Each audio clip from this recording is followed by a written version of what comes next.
అందరికీ కూడా నమస్కారం. పాడి కౌశిక్ రెడ్డి ఎమ్మెల్యేగా ఉండి తోటి ఎమ్మెల్యేలకు చీరలు గాజులు పంపిస్తున్నారని చెప్పేసి మీడియా జరిగింది, మాట్లాడడం జరిగింది.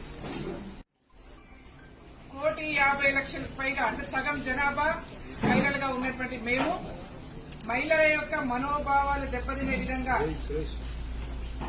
ఎమ్మెల్యే పాడి కౌశిక్ రెడ్డి మాట్లాడినటువంటి దృష్ట్యా స్పీకర్ గారికి వారిని ఎమ్మెల్యే నుంచి డిస్క్వాలిఫై చేయాలని చెప్పేసి విజ్ఞప్తి చేయడం జరిగింది.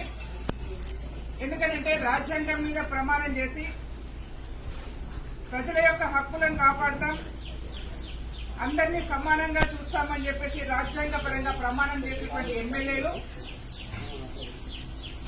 సగం జనాభాలో సగభాగంగా ఉన్నటువంటి మహిళల్ని కించపరిచే విధంగా అంటే తక్కువగా చాతగాని వాళ్ళగా ముద్రించే ప్రయత్నం ఇవాళ ఎమ్మెల్యేగా చేసింది కాబట్టి అది డిస్క్వాలిఫై చేయాలని చెప్పేసి విజ్ఞప్తి చేయడం జరిగింది.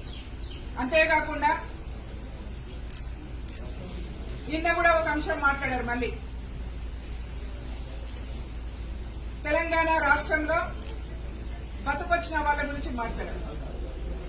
అసలు టీఆర్ఎస్ పార్టీ నాకు అర్థం కావట్లేదు, పాడి కౌశిక్ రెడ్డితో మాట్లాడిస్తుందా లేకపోతే కేసీఆర్ గారికి తెలియకుండా మాట్లాడుతున్నారా ఒకసారి చెప్పాలి.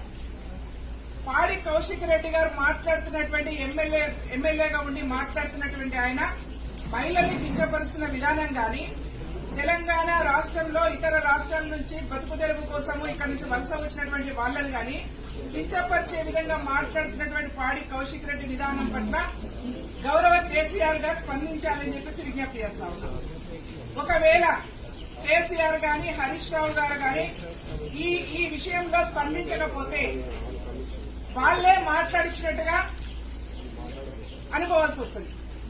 ఒకవేళ టీఆర్ఎస్ పార్టీకి సంబంధం లేకుండా పాడి కౌశిక్ రెడ్డి గారే స్వచ్ఛందంగా మాట్లాడినట్టయితే మేము టీఆర్ఎస్ అధ్యక్షులు కేసీఆర్ గారికి డిమాండ్ చేస్తా ఉన్నాం, పాడి కౌశిక్ రెడ్డిని వెంటనే పార్టీ నుంచి బహిష్కరించాలని చెప్పేసి విజ్ఞప్తి చేస్తా ఉన్నాం.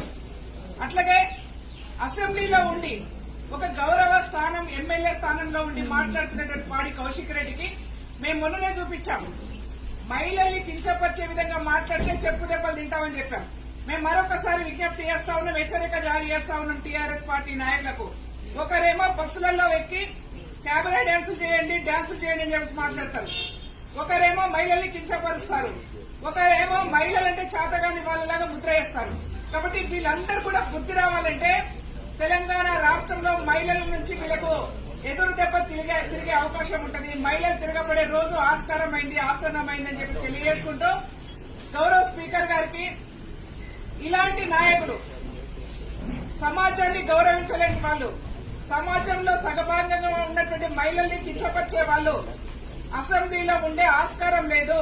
కాబట్టి వీళ్ళని సస్పెండ్ చేయాలని చెప్పేసి డిమాండ్ చేస్తా ఉన్నాం.